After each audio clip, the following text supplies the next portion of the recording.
पूरी दुनिया कहती है कि सिंध के अंदर सिंध की शहरी आबादी सिंध की आबादी का 60% से ज्यादा है। अगर मर्दमशुमारी सही मर्दमशुमारी करा दी गई तो शायद अलग अलग सूबे का मुतालबा किसी और जानिब शिफ्ट हो जाए।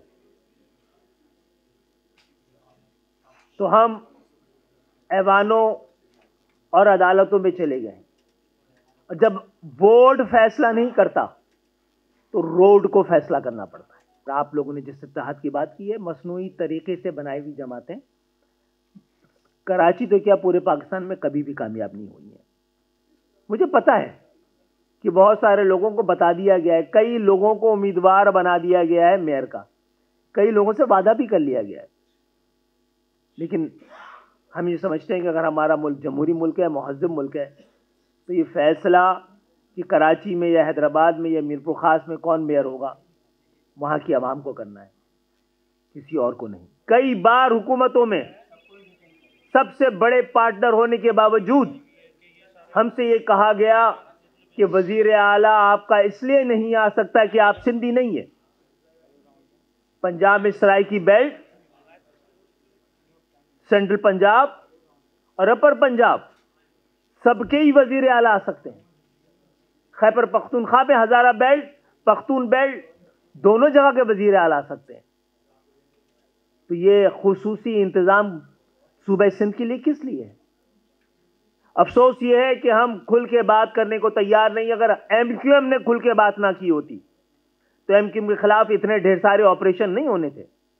मुझे नहीं पता कि बीच में एमक्यूएम कौन से काम नहीं कर पाई है। 14 साल की जिला वतनी के बाद में बड़ी मुश्किल से 2013 में पाकिस्तान आने की मुझे इजाजत मिली। वो जराइम भी नहीं बताए गए एमक्यूएम के, जिसकी वजह से एमक्यूएम के खिलाफ ऑपरेशन हुए। जो लोग जीते हैं 18 के इलेक्शन में, वो अभी तक हैरान है बेचारे, उनको यकीन ही नहीं आ रहा, और जिन्होंने जितवा दिया है वो परेशान है।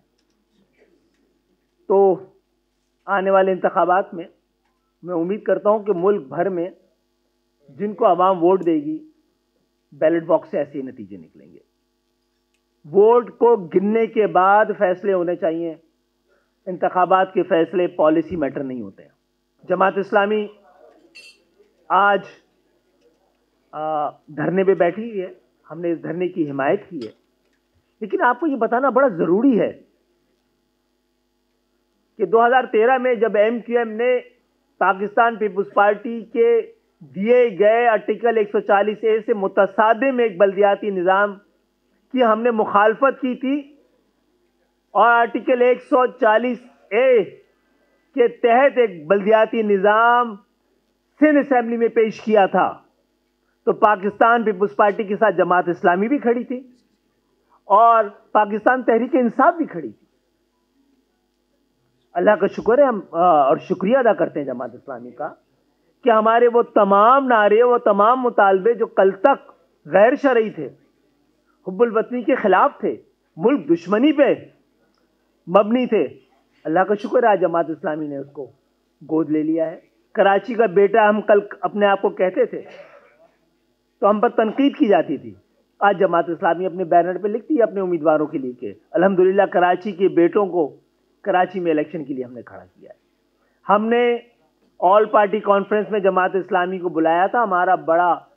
हमारे डिप्टी कन्वीनर्स गए थे उनको दावतनामा देने, जमात इस्लामी नहीं आई।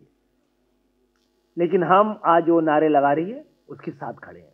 जमात इस्लामी को तो इतना तकल्लुफ भी है कि वो ये कहने को भी तैयार नहीं है कि ऑल पार्टी कॉन्फ्रेंस में तमाम सिंध के शहरी इलाकों बल्कि पूरे सिंध की तमाम जमातों ने जो फैसला किया है हम उसके साथ खड़े।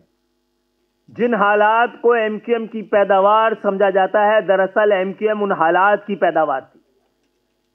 एमक्यूएम तो बनी ही कोटा सिस्टम के खिलाफ थी। सवाल यह कि कोटा सिस्टम क्यों नहीं खत्म करा सके। जनाब आली, आज कोटा सिस्टम, वो कोटा सिस्टम जो कि हमारे लिए सिंध के शहरी इलाकों के लिए गड़ा खोदा गया था, आज वो हमारे लिए खंदक है। इसलिए कि जब तक मेरिट का फैसला करने वाले सिंध में मेरिट ना हो, हम कोटा सिस्टम खत्म कराने का खतरा कैसे मोल ले सकते हैं। आर्टिकल 140A की खिलाफ वर्जी है, उससे मुतसादिम एक बल्दियाती निज़ाम सिंध को दिया गया है। हम अदालतों में गए हैं, जिसकी सबसे बड़ी जिम्मेदारी है आइन की तशरीह करना, वो खामोश है।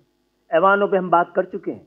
वर्ल्ड बैंक से पहला मास ट्रांजिट मंजूर करवाया तो पाकिस्तान पीपुल्स पार्टी की हुकूमत नहीं थी, लेकिन आ गई और उसने सबसे पहले इस मंसूबे को खत्म किया था। इसी तरह जब ये कराची के 6 रूट्स पर मेट्रो बस के हवाले से कर्जे मंजूर हो चुके थे, फिजिबिलिटी रिपोर्ट बन चुकी थी, अब उस पर काम होना था। फिर कराची शहर की बदनसीबी ये थी कि पाकिस्तान पीपुल्स पार्टी की हुकूमत आ गई और कायम अली शाह साहब ने सबसे पहले इस मंसूबे को शेल्फ किया।